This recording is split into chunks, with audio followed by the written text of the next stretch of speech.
Hello viewers. आज की class में हम डेफिनेट इंटीग्रल से रिलेटेड एक इम्पॉर्टेंट प्रॉब्लम सॉल्व करेंगे। राइट। यहाँ पर जो हमें प्रॉब्लम दी हुई है वो है integral from -1 to 1 cos x over 1 plus e raise to 2 divided by x. Right. तो चलिए इस इंटीग्रल को सॉल्व करते हैं। जो डेफिनेट इंटीग्रल्स की जो प्रॉपर्टीज़ हैं उनका हम यहाँ पर यूज़ करेंगे। राइट। तो चलिए सबसे पहले इस इंटीग्रल को हम आई ले लेते हैं। राइट। और यहाँ पर हमारे पास जो लिमिट्स हैं वो है -1 to 1। राइट। तो इस इंटीग्रल को सॉल्व करने के लिए हमें जिस प्रॉपर्टी का यूज़ करना पड़ेगा वो हमारी बहुत ही इम्पॉर्टेंट प्रॉपर्टी है।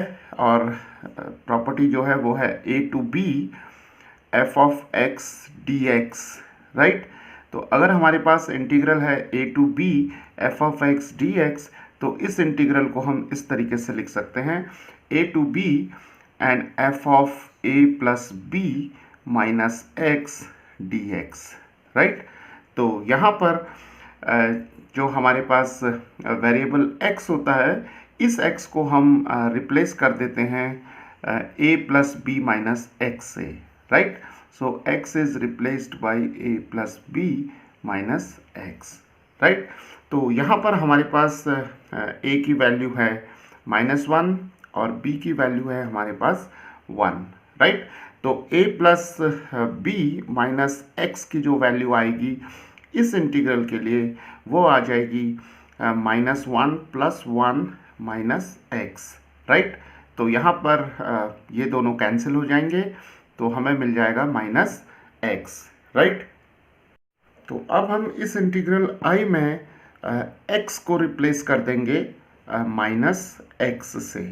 Right. Because a plus b minus x की वैल्यू हमें मिल गई है माइनस एक्स। राइट। तो इस प्रॉपर्टी से हम यहाँ पर जो इंटीग्रल i है इसे हम लिख सकते हैं -1 to 1 cos of minus x divided by 1 plus e raise to 2 over minus x. Right. तो अब हमारे पास ये इंटीग्रल 1 है और हमारे पास इस प्रॉपर्टी का यूज़ करने के बाद इस इंटीग्रल को हमने इस तरीके से लिख लिया है। राइट। तो अब हम इसे सिंप्लीफाई करते हैं। तो देखिए cos ऑफ माइनस एक्स है तो cos ऑफ माइनस एक्स जो होता है वो सिंपली cos x होता है बाई ट्रिग्नोमेट्री। और यहाँ पर अब हम इसे लिख लेंगे -1 to 1 cos of x divided by 1 plus 1 over e raise to 2 over x. Right. क्योंकि यहाँ नेगेटिव साइन है तो हम इसे 1 over e raise to 2 over x लिख सकते हैं। राइट। तो इसे हम अब सिंप्लीफाई कर लेंगे तो आई आ जाएगा हमारे पास -1 to 1 और यहाँ पर आ जाएगा cos x divided by e raise to 2 over x plus 1 divided by e raise to 2 over x. Right. तो अब हम इस टर्म को न्यूमरेटर में ले जाएंगे तो देखिए हमें मिल जाएगा -1 to 1 e raise to 2 over x cos x divided by इसे लिख सकते हैं हम 1 plus e raise to 2 over x. Right. और यहाँ पर dx आ जाएगा। तो इसे अब हम इंटीग्रल नंबर 2 मान लेते हैं। राइट। तो अब हम क्या करेंगे 1 और 2 को ऐड करते हैं।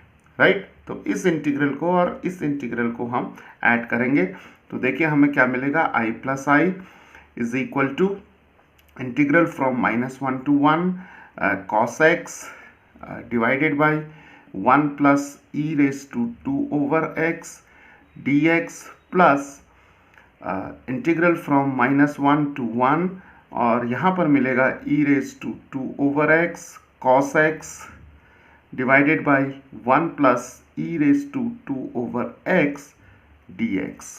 राइट। तो अब देखिए हमारे पास यहाँ पर ये दो इंटीग्रल्स जो हैं इनका सम आ गया है तो i प्लस आई को तो हम लिख सकते हैं 2i। राइट। और अब देखिए कि जो हमारे पास ओरिजिनल इंटीग्रल था उसमें इस फंक्शन को हम f ऑफ x ले रहे थे। राइट। तो इस फंक्शन को हम f ऑफ x मान रहे थे तो i प्लस आई हो गया 2i तो -1 to 1 तो इस फंक्शन की जगह हम एफ ऑफ एक्स लिख सकते हैं, F of x D x plus integral -1 to 1, और देखिए इस क्वांटिटी की जगह हम यहाँ पर एफ ऑफ एक्स लिख सकते हैं, राइट। तो हमारे पास आ जाएगा e⁻²⁴x और यहाँ पर आ जाएगा F of x D x, right. तो अब हम इसे लिख सकते हैं 2y और यहाँ पर इंटीग्रल -1 to 1 आ जाएगा हमारे पास, और F of x plus e⁻²⁴x F of x and dx आ जाएगा, राइट। तो अब हम इसे यहाँ पर लिख सकते हैं 2y = -1 to 1, और हमारे पास एफ ऑफ एक्स यहाँ पर कॉमन आ जाएगा, तो हमें मिल जाएगा यहाँ पर 1 + e⁻²⁴x dx, राइट। ओके, तो अब हम इसे लिख सकते हैं 2y इंटीग्रल -1 to 1, और एफ ऑफ एक्स की जगह हम वापस यहाँ पर cos x over 1 + e⁻²⁴x substitute कर देते हैं, राइट। तो यहाँ पर हमारे पास है 1 + e⁻²⁴x dx, राइट। तो अब देखिए ये दोनों टर्म जो होंगी वो कैंसिल हो जाएंगी, तो हमें मिल जाएगा 2y = -1 to 1 cos of x dx, right. तो चलिए अब इस सिंपल इंटीग्रल को सॉल्व कर लेते हैं। तो हमें मिल जाएगा यहाँ से 2y और cos x का इंटीग्रल हो जाएगा sin x, और लिमिट्स हो जाएंगी -1 to 1, राइट। तो हम इसे लिख सकते हैं 2y और लिमिट्स रखेंगे और डिफरेंस ले लेंगे, तो साइन ऑफ यहाँ पर आ जाएगा 1 माइनस साइन ऑफ -1, राइट। और ट्रिग्नोमेट्री से हमें मालूम है कि साइन ऑफ -θ जो होता है वो -sin θ होता है, राइट। तो यहाँ पर हम लिख लेंगे अब 2y, this is sin 1 minus, और यहाँ पर -sin1 आ जाएगा हमारे पास, तो ये हो जाएगा sin 1 + sin1, that is 2 sin 1, right. तो 2y =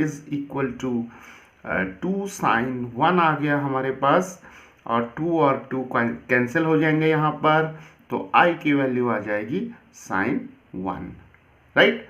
तो इस तरीके से हमने जो गिवन इंटीग्रल था, इस इंटीग्रल की जो वैल्यू है वो आ जाएगी sin 1 इस प्रॉपर्टी का यूज़ करके।